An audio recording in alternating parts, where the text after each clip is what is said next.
What's happening, everybody? Welcome back to Steve's Random Stuff. Today I am back out here in the garage getting my tackle ready for our upcoming club TOC tournament. So I thought I'd do this month's edition of Taiwan on. I didn't do one earlier this month for our normal club tournament because I didn't fish that tournament on the California Delta. So I thought I'd do one today in preparation for our club TOC. This is a tournament for the top 5 boaters and top 5 co-anglers battle it out for a winner-take-all tournament this weekend at Clearlake. So it should be fun. Could be a tough bite. I did get up there this past weekend and big cold front went through, high winds, rain, etc. And before we had gotten up there, so it was like Thursday, Friday, Saturday, that blew through.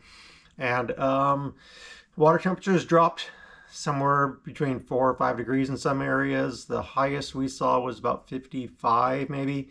Most of the lake, we were on the north end, we only saw probably 52, 53 kind of as the average. We did head up Rodman Slough for a little bit just to check it out. Went about a quarter mile up from the bridge, and it continually got colder as we went up the creek. When it dropped down below 50, then we turned around and went back. So probably won't be heading up there this week, but we'll kind of run around the north end and try some other areas. Kind of eliminated some water, I think, but also found some water that could be productive and has been productive for me in the past. So we'll try some of that out. Fishing with my buddy Jerry again. Had a good time on Sunday, but unfortunately we didn't really get any bites, so that kind of sucked. Anyways, we'll go through the baits I got rigged up, change some things up, kind of got some finesse baits as well to try instead of just the big swim baits and reaction baits. So we'll go through all that. So as we tie one on, I always have a nice cold one with me. This month I am drinking the Stoked from Henhouse Brewing Company. Nice hazy IPA.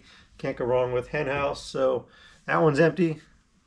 Throw that one in the can. So I'll kind of go through the baits. I actually have 14 rods rigged up today. I have to squeeze those into my rod locker. No specific order. I'm just going to kind of go through the rods I got on the right and the ones on the left and just kind of go through them all. First one I have is one of my finesse baits, the Texas rig.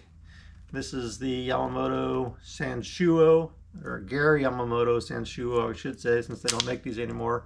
One of my favorite colors, the amber laminate. Can't go wrong with that in any of the baits for Yamamoto makes. So Texas rig, got that on my 734 Savvy Dobbin Savvy series with the Daiwa Tatula SVTW reel, 8-to-1 gear ratio. Awesome reel by Daiwa. And you'll see I got a bunch of Daiwa rods here. Next one up is, get that out here, just your straight old Senko, Wacky Rig Senko, green pumpkin. Got a tip from a guy on the lake that we talked to, said that the fish that had started moving up when they had a warming trend, they were catching some on Senkos, but they may have pulled back out with the weather. So I have this on my 730, another 734. This is a Sierra series by Dobbins. I get again another Daiwa Tatula SVTW in the 7-to-3 gear ratio. Got some fresh 12-pound Seagar fluorocarbon on that one as well. Next up is a jerk bait. This is an old bait that I've had. This is a Lucky Craft pointer 128, and then the Clearlake hitch color. Actually it says Clearlake hitch on the back side there.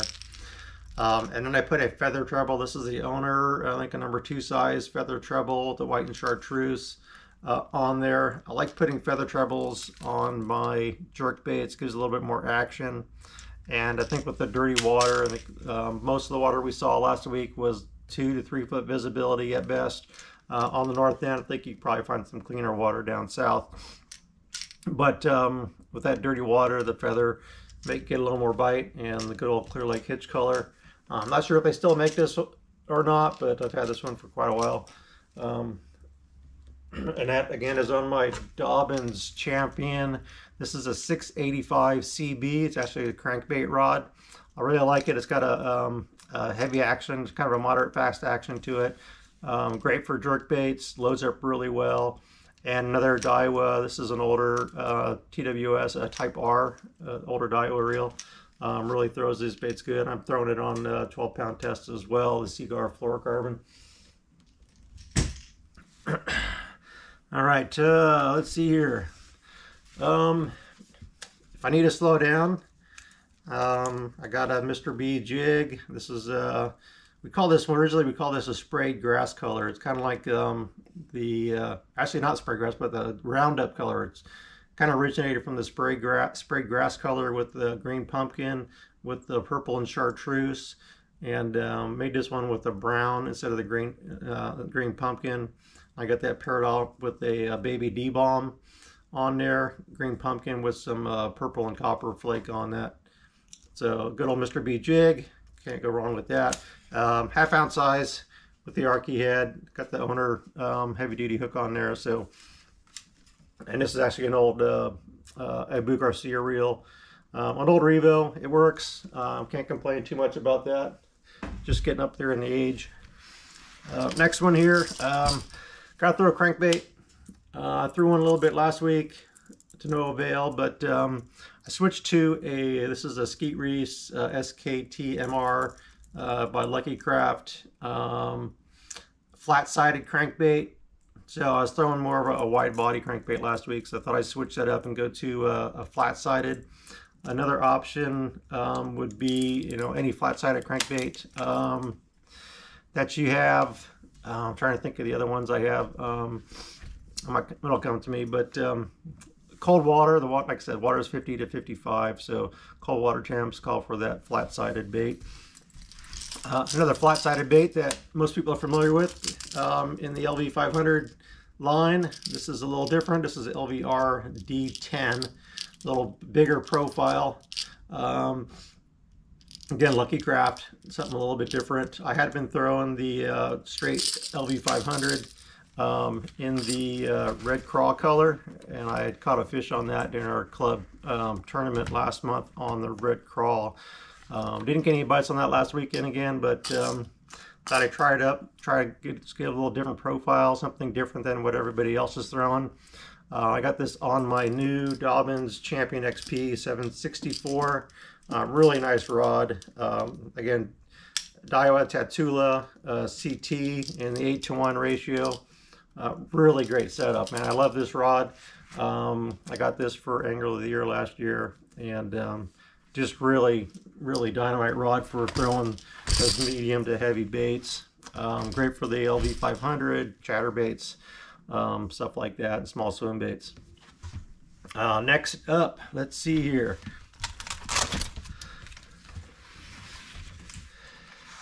Just in case those fish are swimming around, got myself a little glide bait here. This is the Storm Arashi Glide in the rainbow trout color.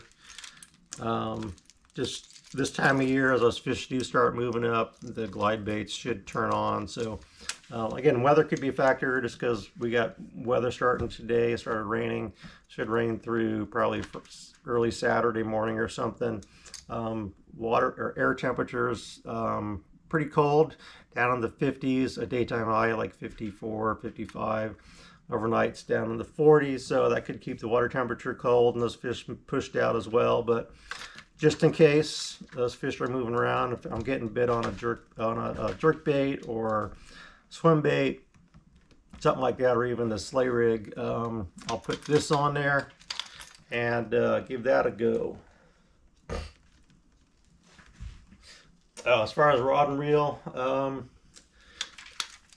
this is a PAL Endurance 765. It's a medium heavy action, really good heavy duty rod. And this is another Revo, Abu Garcia Revo. This is a Revo S in 8-to-1, I believe it is.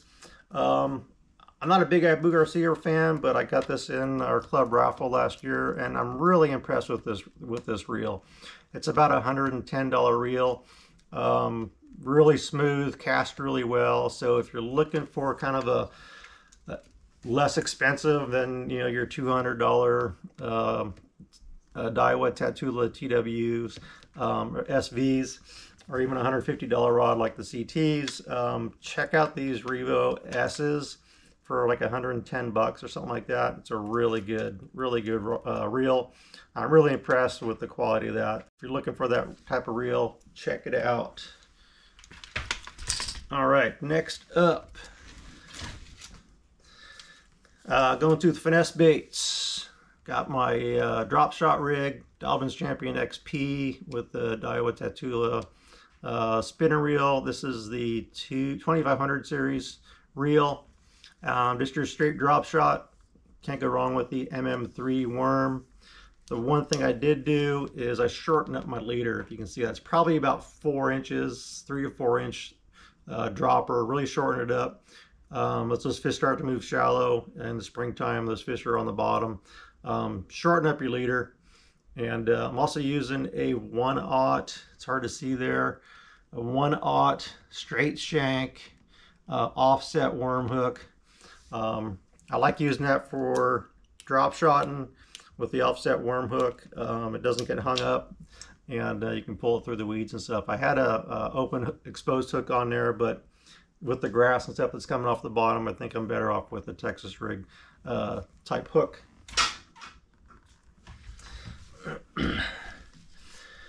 All right, next up is the trash fish.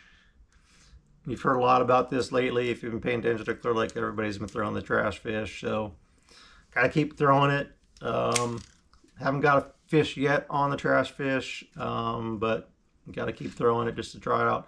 This is a Dobyns Savvy Serid 735 with another Daiwa Tatula reel.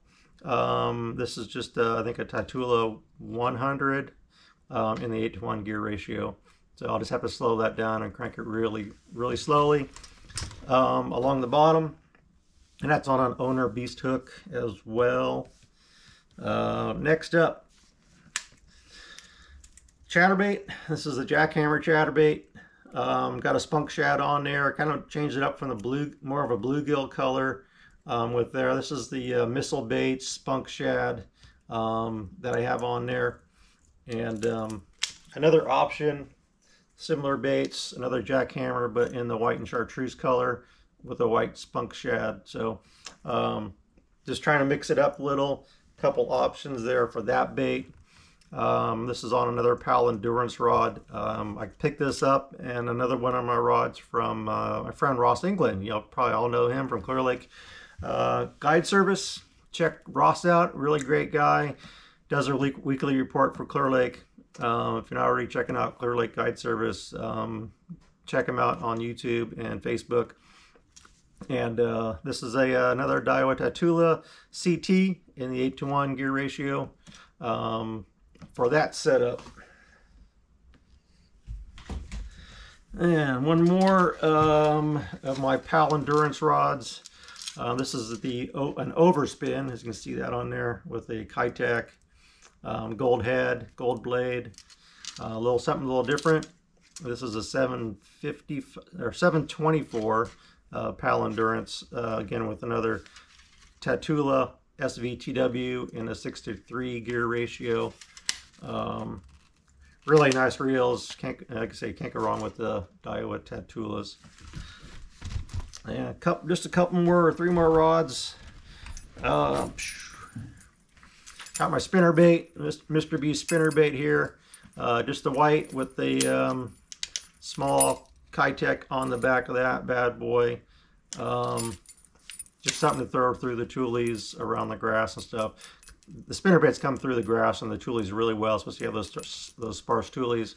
Got my spinner bait rod here, Dobyns Champion Extreme HP 734C, really nice rod, and another old Daiwa Tatula CT or Type R, excuse me. This is the Type R, and I run 15-pound fluorocarbon on that one for my spinner bait. One more spinning rod. I can't go anywhere without my shaky head. This is the Wu Tungsten Shaky Head, 1/4 ounce size with the Yamamoto.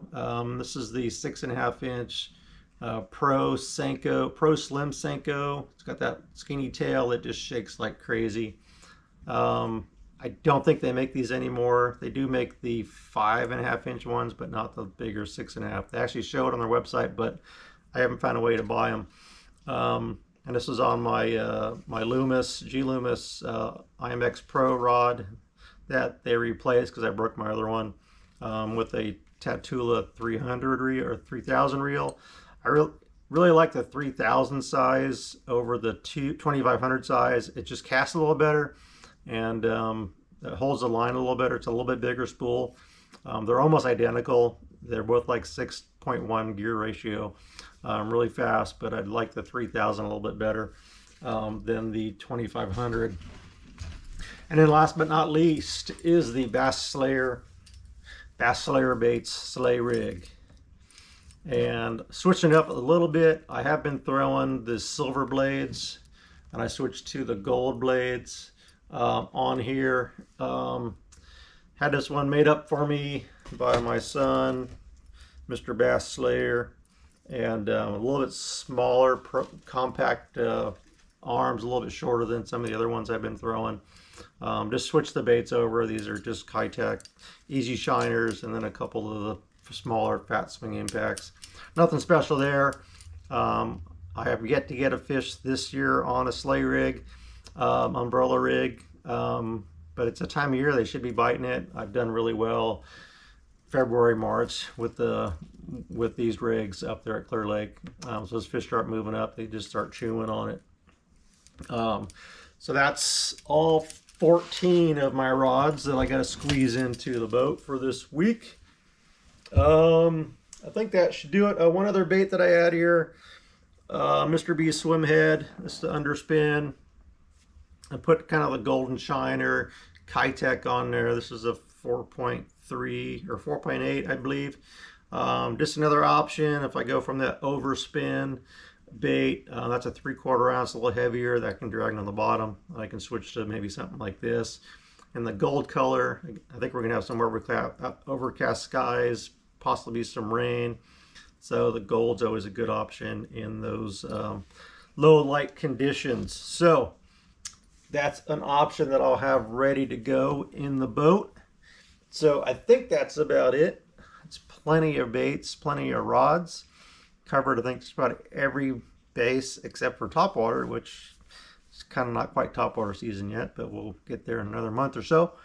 So hope you enjoyed that. I hope that information is helpful. If you're heading up to Clearlake, give some of these baits or techniques a try. Good luck to you. Hopefully we can get on them this week. Really looking forward to get back up there and get some redemption finally on that lake. It hasn't been very good to me the last couple months. So thanks again for watching. We'll see you on the water this weekend, and we'll talk to you then. Take care.